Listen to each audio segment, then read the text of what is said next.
maanta waxaa dareemayaa maasha Allah maadaama wadankaygu hooy aan joogo raaxo aad u wanaagsan iyo reereen inta wadan shisheeye aan ku qaadan lahay wadankayga maanta ku qaadanaya dadka maqan waxaan dhihi lahaynay wadanka islaameed ka soo tagay wadankiina hooyo imaada. After 21 years of civil war, Somalia's capital, Mogadishu, has been liberated from militia and now has a democratically elected president and parliament. Mogadishu is buzzing. When it comes to Somalia, I used to hear a lot of negative feedback or a lot of negative stories, especially within the media. You know, like Somalians are pirates or terrorists or a lot of violence. Somalia is one of the most dangerous places in the world to live in, or Mogadishu is the most dangerous city in the world, you know. But coming here, I've experienced, I guess, a totally different situation. And it's not to say that there's no violence, or there's no issues, or there's no conflicts. But compared to,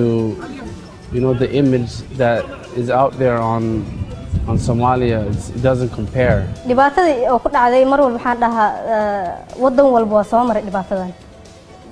For many 20 years ama hadda wadan walba oo dhismay oo horumar gaaray waa soo dhibaatadan uu soo maray dad waxa jira xataa oo fayl waxay u gali jireen cuntada iyo yani yaa la yaabin Soomaaliya just waxa way time oo wadan walba soo maray and it will pass.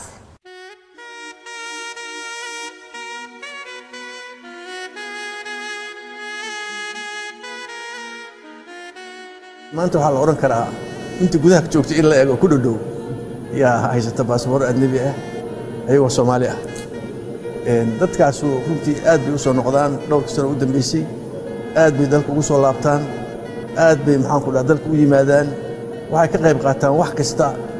oo horumar uu dalku leeyahay qaar badan waxay ka qayb galeen siyaasooyinkii iyo madaxnimadii dalka hadday tahay maxaan ku dhahaa baarlamaanka hadday tahay golaha wasiirada iyo shaqooyin kale waaweyn oo dalka bay qaar badan hadday noqdaan safaaradaha yani dadka waxaa la dhihi karaa lambarhaan ugu fara badan oo ayaga waayo waxaa weeye dad le aqoon dheeraad ah isla markaasna intooda badan aan lagu tuhmayna inay ka qayb qaataan dhibaatadii Soomaaliya ka dhacday. anigu go'aankaygu waxaa inaan Soomaaliya imaado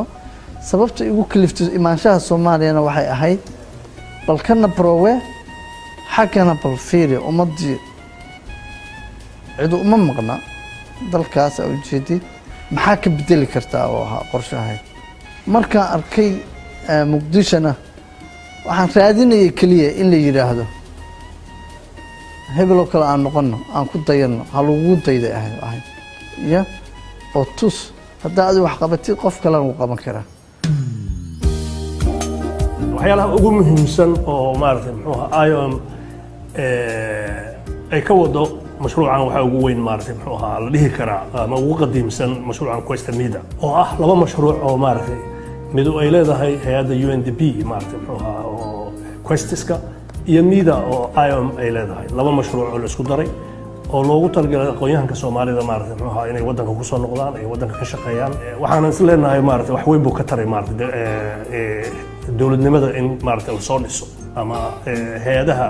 dawliga la soo dhiso institutionada dawliga khubaro badan baa ku timid waxa ugu badnaadaan maartay waqooyi iyo maartay Puntland laakiin xamarna aad bay u soo badanayaan maartay hadda hay'adaha ay la shaqeeyaan waxa kamid ah hay'adda disaster management waxa kamid ah wasaaradda maaliyadda wasaaradda qorsheynta wasaaradda arrimaha gudaha oo dad khubaro oo maartay kala duwan loo keenay. Basically, people's views of Quest Media program has been very positive. They see that it's a really good thing that they're using Somali nationals to invest like human capital asset-wise, using them to strengthen and to build up the organizations. And also, it's a good thing in the sense that, you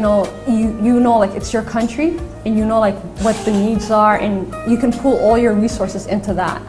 and building up capacity and strengthening organizations. For me personally, I plan to live here, I plan to get married here, I plan to start my life here, and even though I'm thankful for what I've attained in Canada and I'm thankful for the things that Canada has given me, at the end of the day, You know, you can't compare the two. Like, you know, Somalia, like this, the weather, the food, you know, the land, there's just the ocean, like even the longest beach coast in Africa and the Middle East, like, you know, this is like, it's a treasure, you know. It's a kingdom, and this is my kingdom, so I have no reason to desire somewhere else. I think right now, especially now, it's like a very hopeful time. It's a good opportunity to lay the foundations and groundwork for capacity building and strengthening organizations. So I think it's a really good thing to invest that in your country.